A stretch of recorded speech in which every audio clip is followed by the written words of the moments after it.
Place to be nation. Welcome to PTBN's NBA Team Podcast as we hit the fine countdown. Are you excited? Are you ready to hear the final countdown again? No. I'm done and over it. You did not like that song. You had to sit there and what you did? Like hold the phone or something? Did you hold it like a candle at a concert? Like a candle in the wind. Yeah, like the Scorpions music videos when they would all hold the Winds of Change and all that stuff. It's we at least everybody said they predicted it. Oh, so you're just totally like no selling like that awesome rock. We do that. We do that for the beginning of every NBA Finals episode. We like to do the final countdown to start it off. And no Joe Bluth is going to be like coming out of trying to do a magic trick, unfortunately. I mean, this year was a little bit different, and you could see cracks in the armors of both teams. But in the end, everybody said it would be Cavaliers and Warriors, and it's the Cavaliers and Warriors, and now everybody's disappointed, and nobody wants to see it, and everyone's like, I don't want to see that again. Okay, so you're totally like no selling the final countdown. It is a final countdown, but there's okay. No excitement for it this year. What's the build-up? LeBron's been in it for 8 years. Well, yeah, he's now cemented himself as the top 2 players of all time. It's him and Jordan. You're jumping into the big stuff. Let's kind of like do a little bit of retracting here. Okay, fine. He's Andrew Riche. I'm Adam Murray. Welcome to Place to Be Nation's NBA. Yeah, I think the 70 people that listen probably know that I am Andrew Riche and this is Adam Murray that is talking to me, and we are the NBA Team Podcast. And we are doing our NBA Finals preview with a little bit of lanyap at the end for you guys that we'll talk about a little later. But yep, this is the NBA Finals preview, and we are just going to go ahead and just kind of do the previous recording of the last couple of years. So as we sit back and eat our popcorn, Adam and I hope you enjoy our recording of the. No, we're not going to do that. But I will say this from last year's, because of the fact that now, obviously, very different for Cleveland with the personnel because no Kyrie Irving, a lot of changes that were made at the trade deadline. Obviously, the Cavs are different, but at the end of the day, it's all about LeBron. It's all about the King. With the Warriors, it's basically the same team. They did get pushed really, really hard in 7 games by the Houston Rockets. Cleveland went through their own strife, but that was sort of expected. When it comes to the Warriors, that you weren't absolutely sure, and then the shit hit the fan for them, but they got out of it.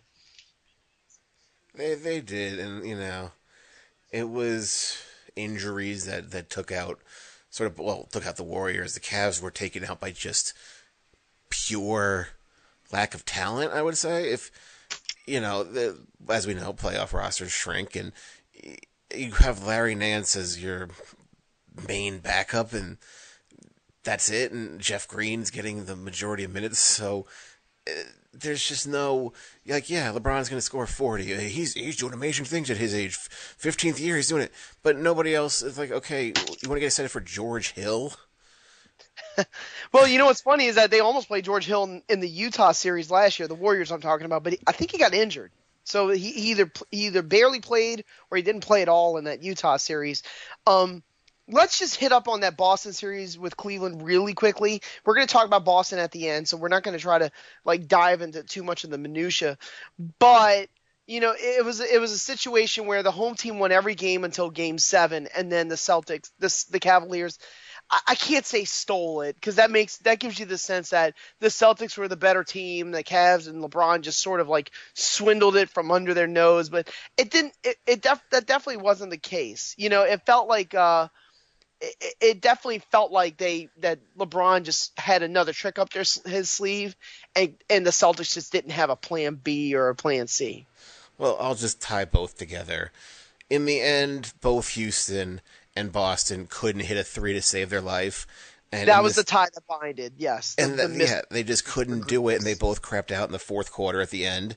And then the championship teams find ways to win. teams at the cusp, they find ways to lose.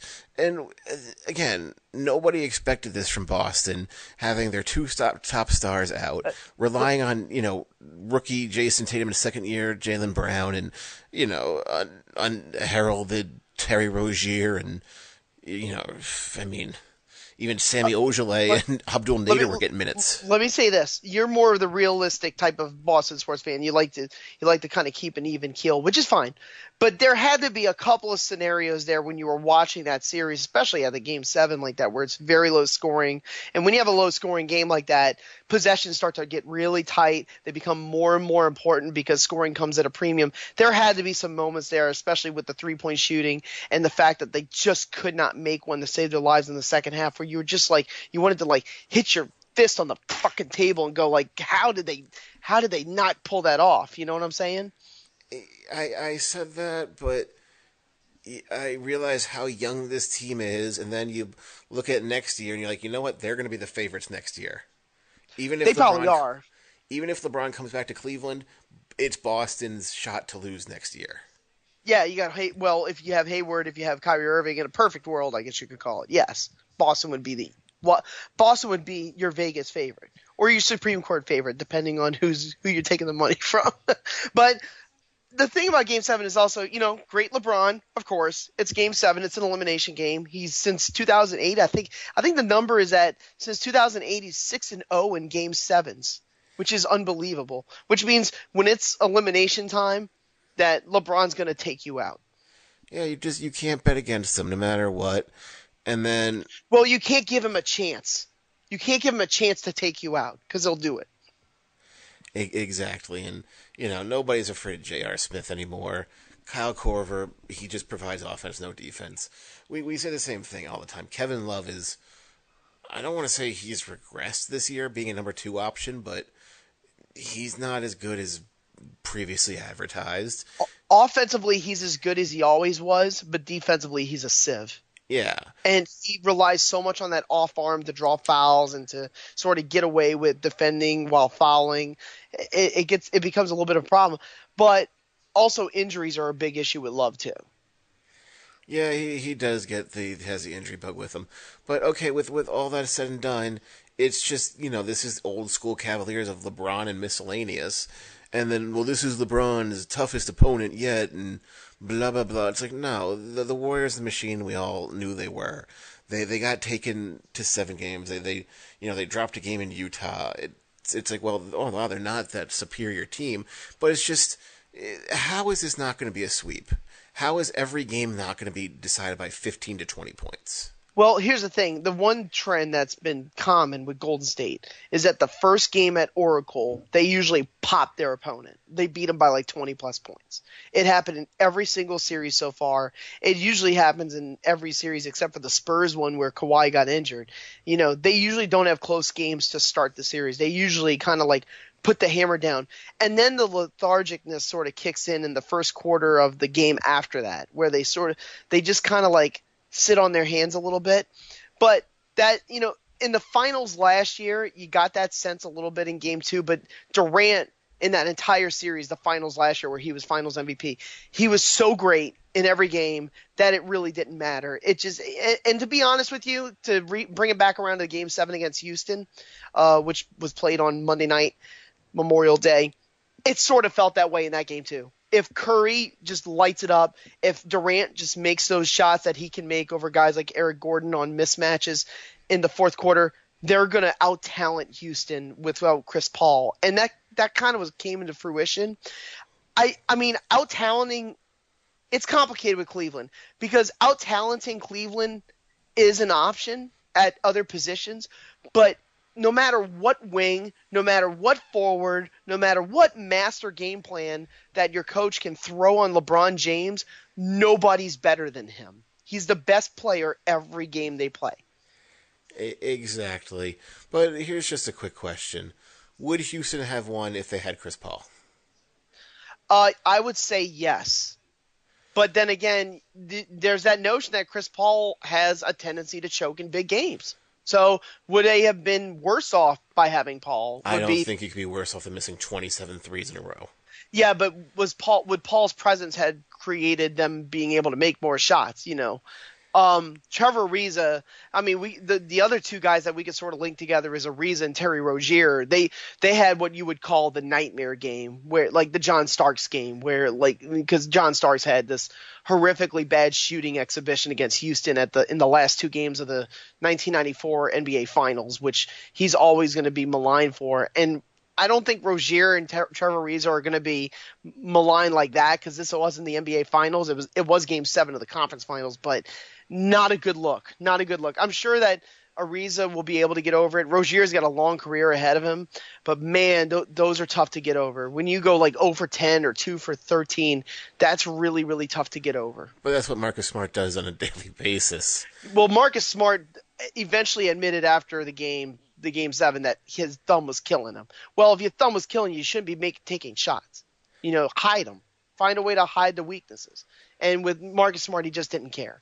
And that's fine, because if you have a guy like Brad Stevens that's going to enable your players to play at their best and be Mr. Intangibles, then, yeah, Marcus Smart's your dude. But don't let him take three-pointers. Please, for the love of God, don't let him take three-pointers. You know? You live by the hero ball, you die by the hero ball. But just going back to the finals now, okay, yes, Houston. Well, Houston basically they got D'Antoni'd. You can't play Chris Paul 40 minutes every game, and all of a sudden playoffs came. He's just riding him, playing every minute. Like, no, you need to give him a break. He can't play these minutes anymore. He's getting older. Nope, didn't listen, and then the wheels came off. Here's the thing about the Rockets. The defensive game plan that they it's a little, I don't want to say it's similar to Oklahoma City in 2016. Even Ernie Johnson kind of name dropped that with Kevin Durant right next to him by the curtain, and like it kind of got that look like where Kevin Durant sort of gave the stink eye to Ernie Johnson, because it's like, you're bringing up a game where my team choked against the Warriors, not the most comfortable position. But I mean, we talked about that series, a couple years ago, obviously, but the thing about that Warriors Thunder series that went 7 is that, number one, the Thunder were up 3-1, and number two, I think the Thunder were more talented than the Warriors. Would you agree? Well, back then they were bigger and more athletic was kind of the main crux of that whole situation. Yeah, but in the end, they wilted away, and there's nothing you could do about that. But with the Rockets, okay, this year, how does this not go more than 5 games? Okay, but let's go back to the Rockets situation with the defensive game plan and what Cleveland can be able to implement. The problem I have with Cleveland in that scenario is that Houston switched a lot because they had all those wing players. Cleveland has wings like Jeff Green and a couple other people that you can kind of move around, maybe even a Larry Nance Jr. if you need athleticism on the court. But I don't know if you can really do that. But the game plan that Houston had was solid. It was a solid defensive game plan. But the problem was, if you isolate Curry and Durant, they're eventually going to find the holes. They're going to get dribble handoffs, and they're going to just start sinking shots. Well, the thing is, the Warriors are a team, so they have no problem passing the ball around. We saw at the Rockets, there was not much ball movement. But the funny part is, Kerr kind of got forced.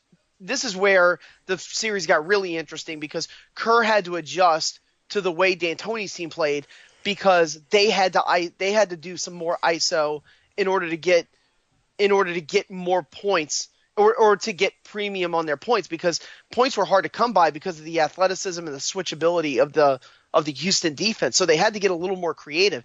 All that motion stuff, it came back in Game 7 when Paul was out, but in those games that Houston won, in games 4 and 5, you could tell that the switching defense and a lot of the other sort of things that they were throwing at the Warriors, up top, that was giving them a lot of trouble.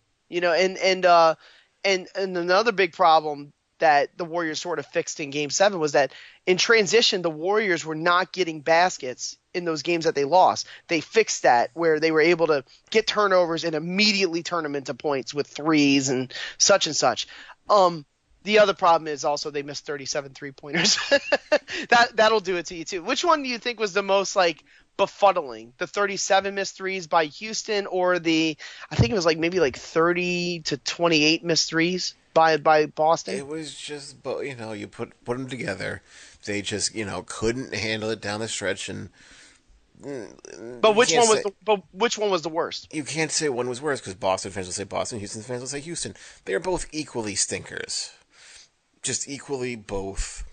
But when you miss 27 in a row or 28, that's really bad. It's really That was bad, but going what are they like? Celtics are like what 17, 20% from like. It's just the thing. You shoot yourself in or you shoot yourself out, and they both shot themselves out. So now, can I ask my question? Go ahead and ask your question. How does this not go more than 5 games? I don't think it will unless there's an injury to the Warriors. We know LeBron will score 40 every night. Does Andre Iguodala play? Does he need to? I think he needs to guard LeBron. I mean, do you want Durant to have to get in foul trouble on him? You're not going to put Draymond on him? You can put Draymond, but Draymond has to be more of the help, especially if you have Tristan Thompson down there. But they're going to run that. They're going to run that Capella stuff with that tight pick and roll with Thompson. But Capella is better than Thompson, and if you have Kevin Love out for a game or two with concussion, yeah, but you can run more of that big stuff. That's what it is. Is like the only other thing you could do is go with one of those shooting bigs. Now Channing Frye's gone, so you can't really do a lot with like a shooting big. They don't really have one of those. So you'd have to basically go small. That's not an option for Cleveland because Golden State's got so much size and versatility. You just can't give it up. Yeah, they could go small, but you've seen Rodney Hood's not playing anymore, and yeah, I mean Jordan Clarkson you'll see sometimes playing on the wing. If you have Korver out there along with George Hill, Korver showed some defensive pop in the Boston series, along with being able to make threes when he's open because that's Korver's specialty. And then Jeff Green sort of came alive. The thing about Jeff Green is that he's always had athletic. We talked about this forever on the show. He's always had athleticism. He's been able to always hammer home a dunk every now and then, and he's got a pretty decent body for a wing. So he's able to stay in front of people a little bit, but he's not like a go-to guy. If he gives you 19 points like he did in Game 7, it's a miracle. He'll give you 12 or 15. Excuse me. you gotta. Did LeBron spike you right there? He'll give you 12 or 15, but it's not like needle moving. It's just like, he's there, and all of a sudden, it's not. His 15 is just like, I don't want to say garbage 15, but it's not like invigorating or he'll rally the team. So he's like, oh yeah, he scored a bucket. Yeah, but it definitely wasn't garbage when he got in Game 7 when he was making threes and Boston couldn't make one to save their life. But J.R. Smith is also super clutch. That's kind of the name of his game. He does everything wrong until you need him to make a play, and he makes a play. he's one of those. He's the ultimate no yes player. And then you got Larry Nance Jr. I think here's my problem. I think because of the fact that they need versatility and athleticism, Nance has to be out there at times. But the problem is that he was so bad against Boston's defense where they just kind of confused him. Where he was just making the wrong choice all the time, and you can't have that where you don't know you don't know who's switching, you don't know whether to fall back on if they try to do a screen. You've got to be completely dialed in defensively.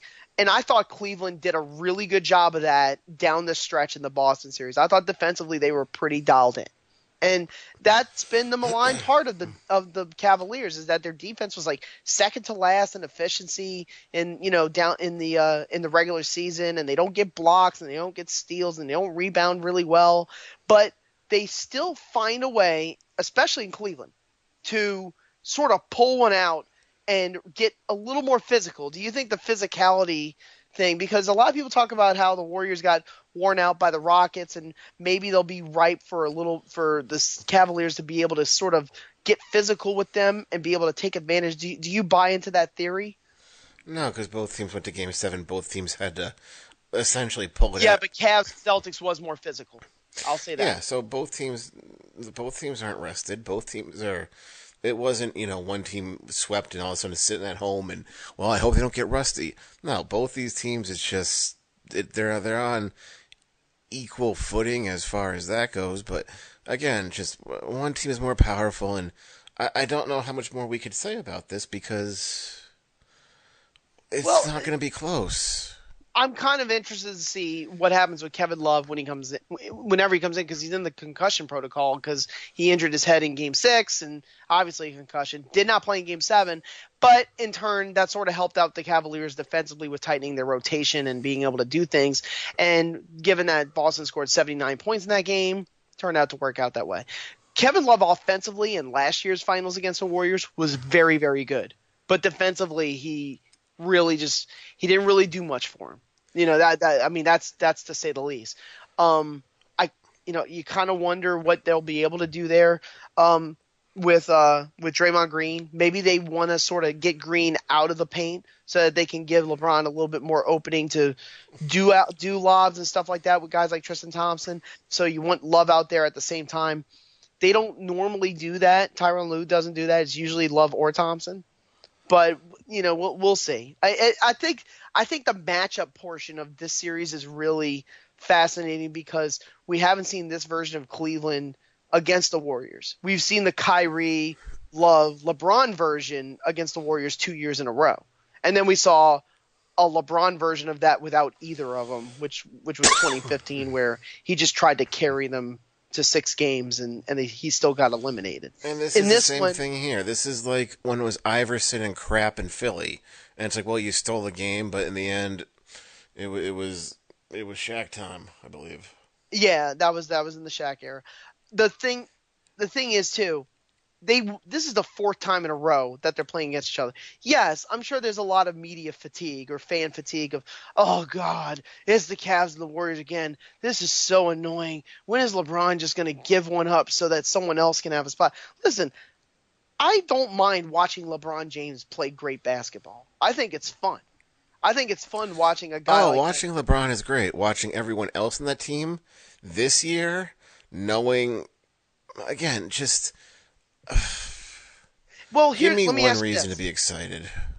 Let me ask you this. In 2015, did you enjoy his finals performance? Did you enjoy him not being able to shoot the ball but be able to average a triple-double because almost every single possession by Cleveland revolved around him and being able to either find an assist or score and get to the free throw line? Because that's what was the majority of the Cleveland offense was, because they had no Kyrie, they had no Kevin Love. They had to rely on guys like Matthew Dellavedova and Timothy Mozgov. He was stuck, Or did you enjoy the the version of Cleveland in 16 and 17 when their offense was really clicking? You had Kyrie Irving giving Curry problems, and you had Kevin Love being able to rebound, and then LeBron sort of just taking over late in games. Yeah, you had 2 teams built for, to go against one another. Now it's just the Cleveland is just miscellaneous team in the East versus now super team in the West. So I'm not excited. I know. I understand. I understand that point of view, but it is impossibly hard for the same two teams, to play each other 4 years in a row in the NBA Finals. I'm not trying to put them on this super pedestal like, oh, this is better than the Lakers and the Celtics. This is better than what's another example of one? Like the Bulls and the Jazz played each other 2 years in a row, and I've always had like a personal favorite for that one, but. I've enjoyed the finals that they've had in the past 3 years.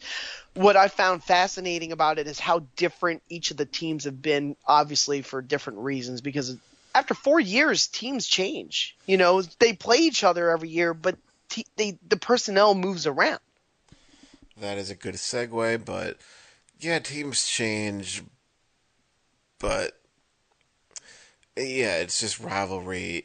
The rivalry of Steph and LeBron, just the big names. Yeah, those are the ones that are staying. But again, I just don't.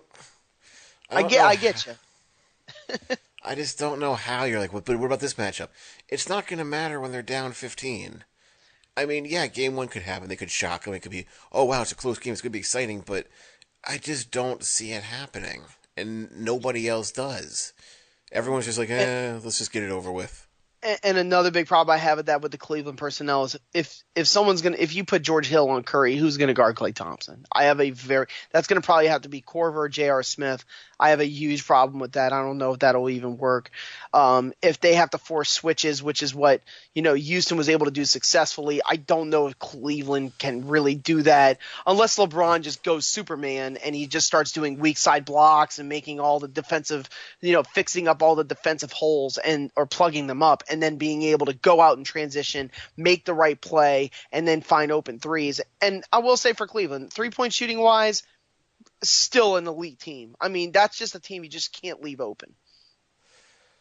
No, you can't leave LeBron open, but at what point do you say you're afraid of what Jordan Clarkson is going to do something, and again Yeah. Larry Nance will do something, and It would have to be Cedi something Osman, totally.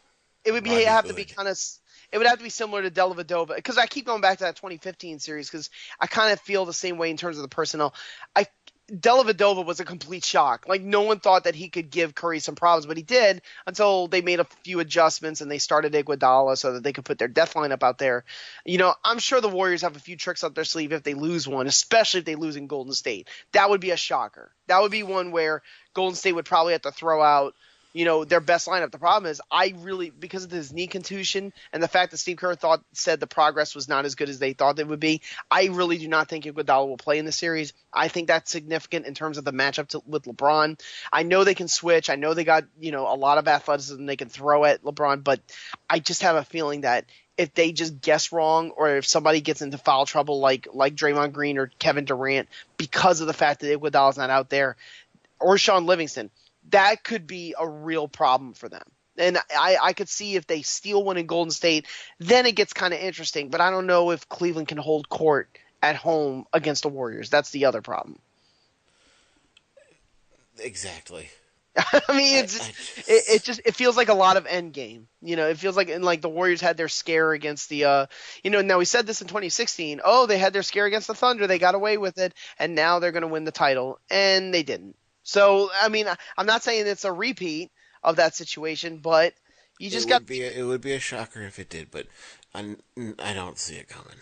I mean, you just got to keep it in the back of your mind, but it's a faint possibility. I mean, the most likely thing, and I'm just going to lay it out. I'd say Warriors in 5. I think it'll be very similar to what happened. They'll steal a game 3 maybe or game 4, and it's just again Warriors 4 or 5. Nothing will be close. I'll give you the exact sequence, in my opinion. I think the Warriors will pop them in the first 2 games of Golden State. I think Cleveland will win Game 3, and then the Warriors will squeak out Game 4, and then in a very close Game 5, the Warriors will win it.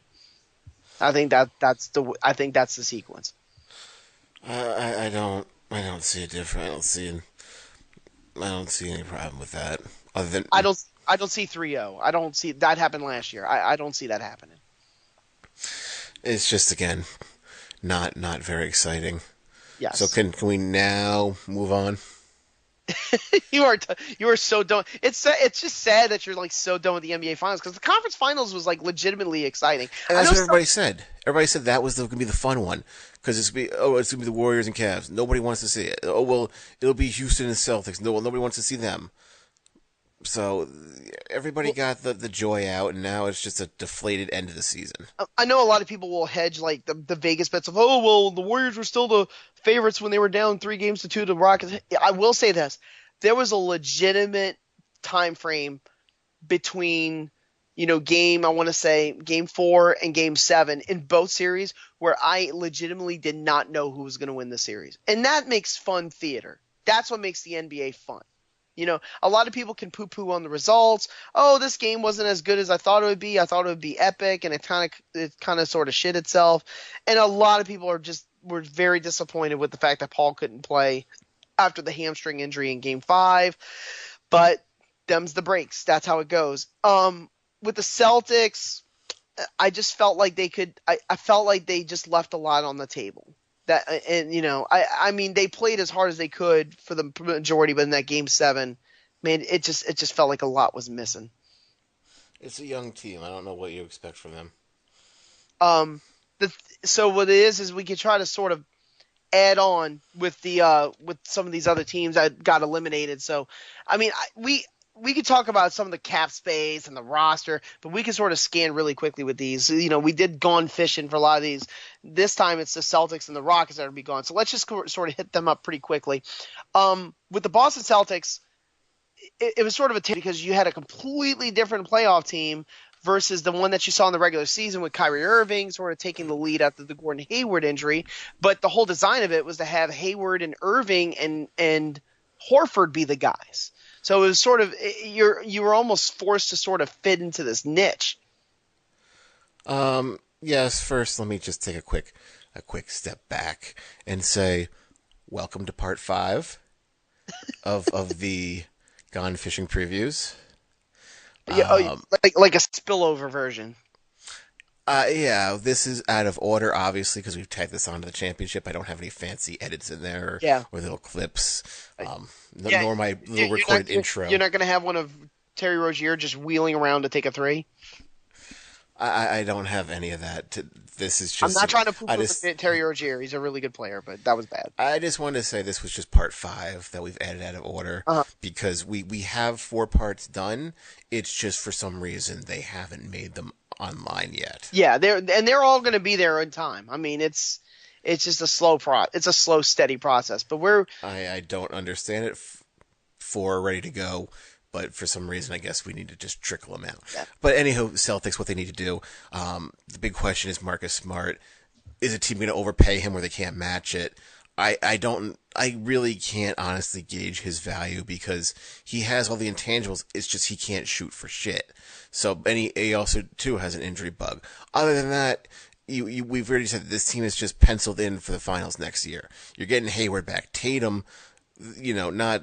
The silver lining of Hayward going down is you never knew this Tatum could become this player. He was probably the best player. He was probably the Celtics' best player in the conference final. Yeah, and Al Horford is just a slow, steady. Yeah, he's the new center. He's the new. He'll pick and pop and shoot threes, but he's not going to score 20 and 12. Horford's contract is timed out exactly right. By the end of the 2019-2020 season, he'll be done for. He'll be done. That's Jaylen Brown's money. Yeah, and I mean that's sort of how it's timed out. Like I said, but for Irving, he had the knee surgery that took him out. The funny part is he had like a nasal surgery, so he wasn't even in the building for Game 7. Was that kind of strange? It was kind of strange, but it was also strange that I had to have knee surgery at such a random point. Oh, yeah, playoffs are coming. I'm going to get my knee scoped like a couple weeks before. It'll be cool. It was a tension wire from a previous injury for the 2015 finals. Yeah, and it was just strange, and it was like, okay, maybe the Celtics are phoning it in, but it's just, we said Brad Stevens is a wizard. I don't get it. He comes up with these plays, and who knows? But the Celtics, all they need to do is you need a shooter, and they need a rebounder. Yeah, well, offensively, they were a good 3-point shooting team, but the thing is, like, I wouldn't say a mid-range shooter. I mean, those are hard to come by because they don't exist anymore. But like, unless you got like an elite shooter like a Kevin Durant or LeBron James. But what it is like they need to find somebody whose just main focus is on the offensive end. Defensive integrity is something that Stevens obviously values because they were such a good defensive team all year long. But there has got to be a point where it's like, I'm not trying to say like, because I'm thinking of the Warriors and he pops up, but I'm not saying he's a great fit. But a guy like Nick Young. It's okay to have guys like that sometimes. Will Barton. You just have to find guys that can Young, score. Just get your own J.R. Smith. Just a spot-up shooter. Yeah.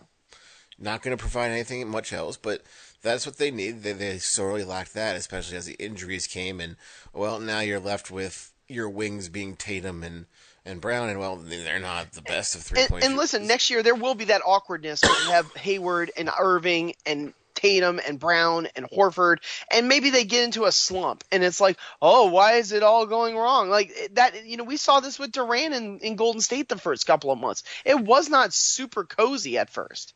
It's going to be what happens when Tatum hits the sophomore bump, and then you have to put Marcus Morris back in the starting lineup. Yeah, but the days of Aaron Baines and Shane Larkin, I would predict, are over. You hit the one about Marcus Smart. What happens here is this. He's a restricted free agent, so offer sheet would have to come, and then Boston can match it. The problem is this. You got Terry Rozier, who's going to be a restricted free agent in 2019, so do you want to do you want to go through the potential of having to like play out the whole season thinking that Terry Rozier might be an RFA just like Marcus Smart did, or do you want to tie him up in October? Well, obviously you got to get through the Marcus Smart issue. My deal is this, because they're going to be pretty close to the tax no matter what. If that offer sheet from another team, if it inches around, I want to say like 17 to 18 million, you can't match it. That's one where you're just going to have to just let him go. And you let him go, you lose all the intangibles. But like we said, they found Shane Larkin and Daniel Tice in Europe out of nowhere. Baines, he could come back on a cheap deal. He's not going to command tons of money in the open market. So Monroe is gone. Yeah, I think Greg Monroe's done. Yes. Future is looking up. So, but I don't want you to gloss over that thing about the intangibles. Here's the problem with that. They said the same thing about Lance Stevenson, and he got money from Charlotte, and that turned out to be a terrible deal. At what point is intangibles just overrated? Is what I'm trying to say. Look at Tony Allen. Oh, the same. Just he couldn't shoot anything, but he's just a defensive. You earn your paycheck just being a lockdown defender, which Marcus Smart is. Yeah, but that market it exactly matched what Tony Allen's production was, which was very good defense and being able to be a team player and a starter. The thing is with Marcus Smart, I sort of question that sometimes, but I can see in this marketplace the way it is, especially with teams being dumb GMs, just being able to hash out shitty deals, that I can see him getting overpaid. And if that troll deal comes in, then he's gone. Like, that's the problem. Yeah. All right, we'll move on to Cleveland. The thing is here, a lot of stuff is tied up until 2020. Guys like J.R. Smith, Kyle Korver, Tristan Thompson. Oh. And it all comes down to LeBron with this player option. And okay, well, we'll sum it up. Cleveland, this is a quick, I think a 3-minute Gone Fishin for them. It depends upon LeBron. If LeBron leaves, this team's a lottery team because they're still in the tax with all their people. But you still got that number 8 pick, so you got a little bit of room to move on. Yeah, if you have the number 8 pick, but you're not going to be good next year with Kevin Love and garbage. It'll be like how he was in Minnesota. You think Rodney Hood and Jordan Clarkson and Larry Nance again will be the guys who will pick that team in playoffs? I'm not trying. Now listen, LeBron James is indispensable. I completely 100% agree with that. I will also say this, though. If LeBron James does depart, you just got $35 million in cap space. So No, you don't have $35 million because they're so far over the tax. They're just going to get under the tax line. They're not going to be under the cap. You still have Kevin Love getting a max deal. You gave Tristan Thompson a ton of money. The amount of money that he would demand disappears, and you're able to at least do something. I don't. No, not really. But I don't see Jordan Clarkson has a $60 million deal. Well, the big problem is George Hill's deal. That's the one that would be a problem because you can't trade that one. George Hill has. But what I'm trying to tell you, Adams, I don't see a fire sale. I don't see when it's like, okay, let's try to trade Kevin Love. Let's try to trade Tristan Thompson. Like the party's over. Like I don't see that happening. They can't blow it up. I'm just saying they're not going to be good without him. I disagree with that. Disagree with that. I think they could be good. But that's like neither here nor there. That's like very nitpicky type of stuff. Like I think they could be like an 7-seed Eastern Conference playoff team kind of thing. If that's your high water mark for them, that's what I'm saying. That's not a good sign. That's just my small nitpicky thing. LeBron James, obviously, if he departs, horrible, devastating thing. The one thing that's weird about Cleveland this time is that I think they're actually kind of I wouldn't say see it coming. That's hard. That's a little too cynical.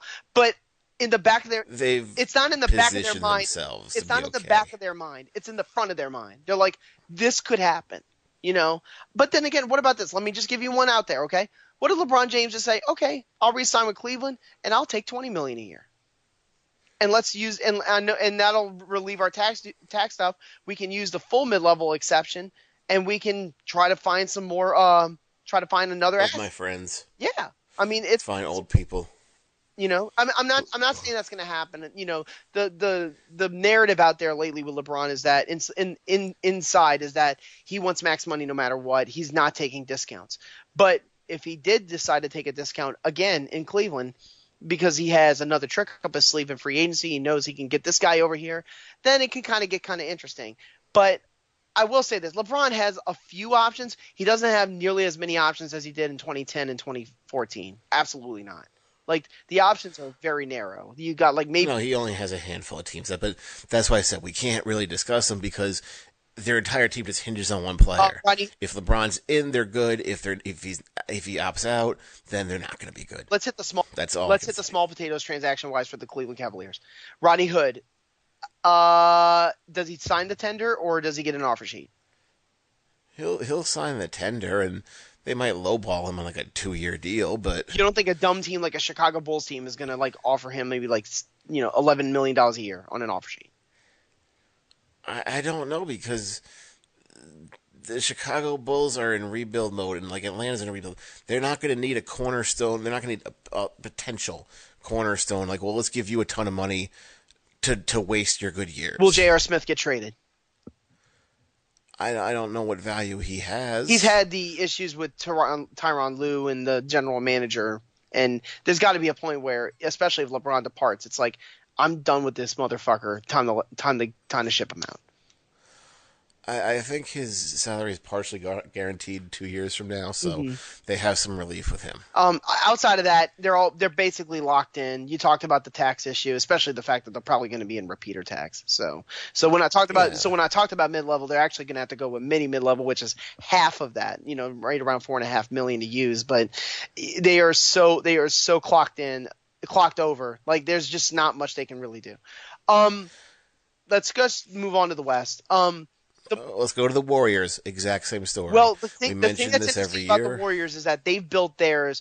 They've built that team where at the top they're all kind of locked in, especially with Curry's new deal. But the thing is, at the bottom, it's a house of cards. Like all those guys are UFAs, unrestricted free agents. Like West, Nick Young, Zaza, Patrick McCaw's on a restricted free agent. They didn't even put the option on Kevon Looney, so Kevon Looney might just walk. And then you got a non-guarantee on Quinn Cook that they're likely to pick up. All those guys down low, they're obviously not the guys that are building the team. It's guys like Iguodala and Draymond Green and Klay Thompson, Kevin Durant, Steph Curry. I get that. But, at that bottom part, you're just sort of fishing for good deals. So how many of these guys will be back is the question. They're all going to be back. They're all going to be back until the owner stops paying. As long as the starting 5 comes back, or starting 4, who cares? We've mentioned previously they're going to have a $200 million bill in like 2 years or something. So as long as you want to buy titles, that's your team. Okay, you could spend $3 million and buy a second round pick here and there. You can get the veteran free agent who's chasing the ring, but for the most part, again, you have Durant. Who's not going to take a discount again. That's what I was about to say. The finer details in this situation with Durant and his player option and his opt-out that he's obviously going to do, that's the stuff that makes the difference between squeezing out a deal for a Nick Young and an Omri Caspi for the mid-level, which did not work out for them, or getting none of them and having to fish for a crappy veteran on minimum deal. Because if Kevin Durant opts out and he doesn't want to take $26 million, he wants what Curry got. He wants 35. Well, guess what? You just gave away the $9 to $8 million of not cap room, but money that you could have used to try to add in another decent asset, and that's gone. Do you think that Durant's willing to just play hardball with them and say, no, I want that max. I want that super max. Yeah, and again, why wouldn't you give him the max if he wants it? Because they're going to give him whatever he wants. Yeah, he's going to. So, again, you could find G League players and second round people and just hope everybody stays healthy. And, again, just like I said, just if I had the $1 Million Man theme, I'd play it right now because that's all it is. If you're willing to pay for it, you've bought yourself your championship team. Jordan Bell, they're going to have for at least another year. They really like him, obviously, as you could see how much they played him in the conference finals. Sean Livingston's there till 2020. The one I find interesting, even though I don't think they'll trade him this offseason because he's just so beloved on that team and he is still valuable for what he can provide, is Andre Iguodala. Because my personal feeling is that by the end of 2019, you're staring down like $17 million a year or $16 million a year, and you're going to be so far into the tax. And then you got Klay Thompson's there are rumors there that he is talking extension. The problem with that is if you talk extension with him and you got Draymond Green's deal coming up in 2020 and you've locked in Durant and Curry, you're going to be in the repeater tax for multiple years, and now you're looking at a tax bill that's getting up to like $200 million, and I don't know if even Joe Lacob would be willing to do that. And you just go as far as he'll go with. But that's what I'm trying to say is, are they willing to do that with Klay Thompson? Like, are they willing to talk extension if it's friendly? Yeah, they'll make sense. I mean, they can't trade him. Every contract is tradable these days, so why wouldn't you lock him in if when you're willing to pay the money, and then when you stop paying the money, you can get rid of him? But what if his agent? But what if his agent gets in his ear when those extension talks come in and says, I know 5 teams that'll give you $27 million straight up a year, and he balks. Now you're looking at trouble in paradise. Yeah, but at this point, you still have him next year. Oh yeah, they'll be the bee's knees again. What I find interesting is, like I said, that house of cards in the bottom with the unrestricted free agents that they sort of gathered up and re-signed again, and all they added was Young and Caspi. That I find interesting because I think they could I think Patrick McCaw might get overpaid. Oh, he's not going to be back. Oh yeah, and I think Kevon Looney's gone. And that's their He's not gonna be back and I'm gonna tell you this, that's their own fault. They could have made that work financially, especially with Durant taking the discount, where they could have tried to seal him up with picking up his option. They didn't do it, so that's their own fault. Well, they didn't pick his option because he wasn't good. He wasn't playing so well, they figured but he played well. He played better in the Houston series. He played better, but that's not. You can't. You could buy a pick in the second round pick for $3 million straight cash. You could provide just as much. So they developed him, and they probably said we don't see much progress here. I think the one thing they need to do, and they still have that draft pick at number 28. I think they need a very good true center, like in the draft. Like, I don't know if they could find one in free agency. I know they got JaVale McGee, but it turned out Jordan Bell was more of kind of like one of those switchable forward types who can block shots and dunk. They need a good backup center. I think that's what they need in the draft. Yeah, and they could take time to get developmental. So, again, to the victor goes the spoils, and to the loser goes the Rockets. And the Rockets, this one's a little bit of a house of cards too, because when you look at their free agency, oh my goodness, like you got Nene on that very small potatoes deal, which was like where you had to sort of reconfigure the contract because he was going to be at age 36 during the deal. You made a good one on PJ Tucker. He does get paid about $8 million a year, but he played really well and he fits well for them. The killer is the Ryan Anderson deal. And we saw Rhino, he barely played in that Golden State series, and when he did, he just did not fit at all what their defensive game plan was. Now, we warned everybody about this deal. We said, listen, no matter how well he plays the first year of that deal shooting threes for the Rockets, it is going to be a horrifyingly bad deal by the time you get to 2020. And that looks like what it's going to be. The question is, will that cost him Clint Capella? Because Clint Capella is a restricted free agent, and there's a lot of scuttlebutt there that he might get an offer sheet that goes up towards to about $25 million, kind of like Otto Porter did. Yeah, and Houston holds all the cards because they could just match him, but if they match Capella, they can't. You're so far really into the tax, yeah. You can't pick up Chris Paul, and you have Chris Paul, you can re-sign Chris Paul, but the problem is and Capella. Yes, you can. The problem is Ariza, you got no room for him. Gerald Green, you got no room for him. You're going to have to just be kind of like Golden State after their top 5 guys. You're just going to be fishing for deals. That's the problem. You're going to become worse automatically, And you can't stretch Rhino at this point. You just can't do it. Nope, you can't do it yet, but just so many potential. Like, they went all in this year, and they can chase it again next year. But I don't know. And let's say this. They were openly admitting that they designed this team to beat the Warriors in 2018. That was what it was designed to do. They almost did it, but they failed. Now, do you think they almost did it? Injuries came up, and now, okay, well, let's see what, Chris Paul's another year older if they resign him. But I hate to see a team suffer consequences for trying to load up maybe in a year where the timing wasn't right because of a bad deal that you made the year before or free agency for this player the year after. It just sucks that the timing of your team can kind of come back to get you, but that's just the way that free agency works. The thing is, like, I respected the fact that the Rockets went for it, is what I'm trying to say. Oh yeah, you get points for actually trying in the era of and let's just phone it in. Yeah. Let's just start We tanking. the Spurs literally took a year off, if you ask me. The Spurs took a year Kawhi off. Leonard took a year Oklahoma off. City tried and failed.